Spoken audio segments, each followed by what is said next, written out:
So the league hasn't yet announced how exactly the expansion draft is going to work, but the one thing we know for sure is that the league's priority is going to be that these expansion teams are able to compete for championships from day one. At Wednesday's announcement, Jana Hefford said the draft is going to give teams a chance to build competitive rosters right away. So with that in mind, I do believe that the PWHL is going to create an expansion draft process that is more favorable to these new teams versus the original 6. So I think the teams are going to get anywhere between 4 to 6 protection spots from their current roster, and then everyone else is going to be up for drafting from the expansion process with Vegas and Vegas. Why am I thinking about Vegas? Seattle and Vancouver.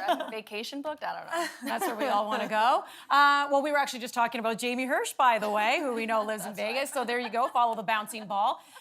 Jamie Hirsch doing play-by-play right now. And this is really interesting because the 4 to 6 protection, you wonder if that is a rule where it's like it's only a certain amount of forwards, defender, goalie, or if it's just you can use it however which way you want, right? So we'll start to see that play out as some sort of strategy by these teams. When it comes to the entry draft, we know that's going to be June 24th. It will be in Ottawa at the Hard Rock Hotel and Casino.